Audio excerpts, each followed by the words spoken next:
Hello, friends.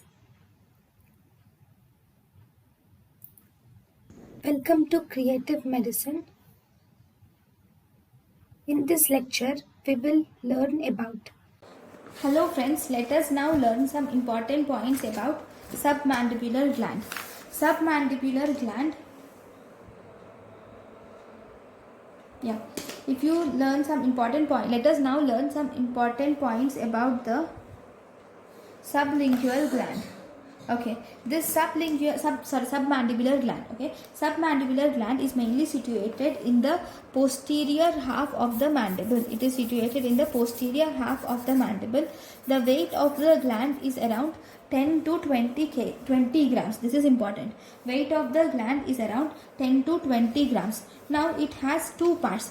One large superficial part. Second, it has a small deep part.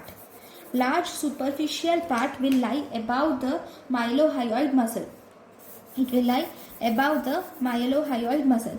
This large superficial part is large and it fills the anterior part of digastric triangle, and it will fill the anterior part of digastric triangle.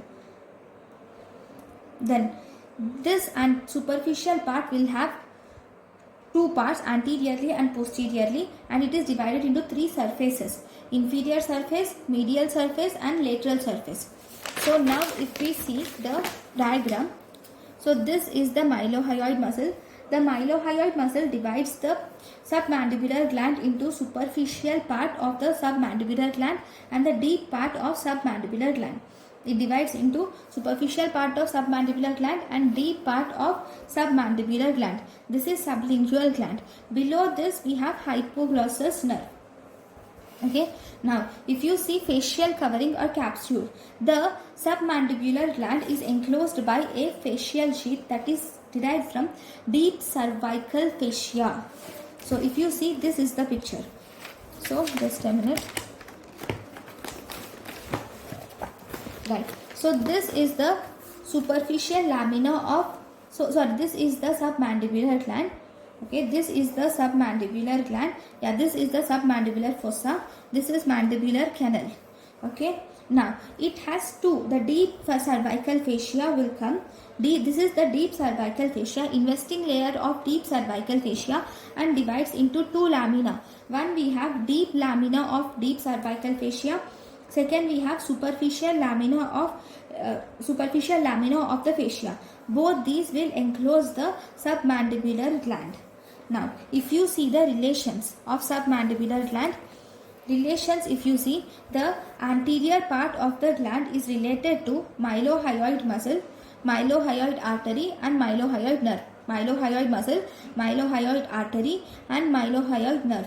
Whereas the inferior surface, this is the inferior surface of submandibular gland is related to submandibular lymph nodes, which are present here. Inferior surface is related to submandibular lymph nodes. It is related to deep fascia, facial vein. It is related to submandibular lymph nodes, deep fascia and facial vein. This is facial vein. And there is also cervical branch of the facial nerve is also there.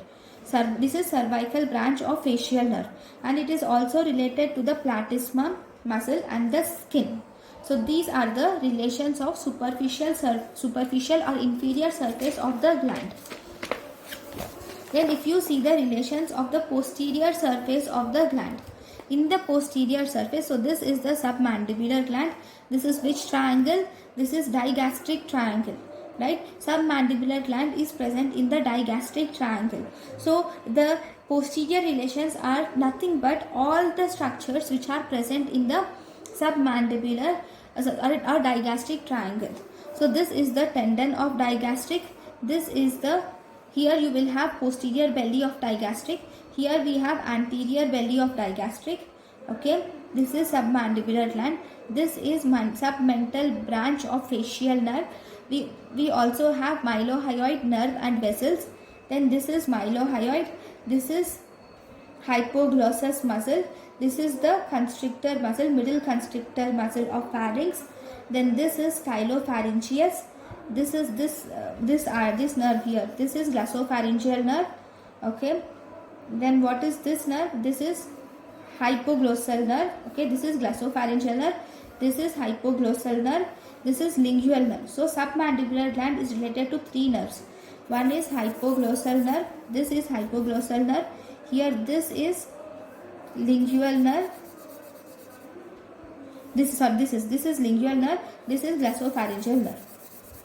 So submandibular gland is related to three nerves: hypoglossal nerve, glossopharyngeal nerve, and lingual nerve. Okay, so these are the relations of the submandibular gland posteriorly. Then, if you see in the lateral surface, this is the facial nerve, this is the medial pterygoid muscle. Okay, facial nerve will loop like this. Okay, so these are the relationships of the submandibular gland. Thank you for watching. Thank you, and thank you for watching.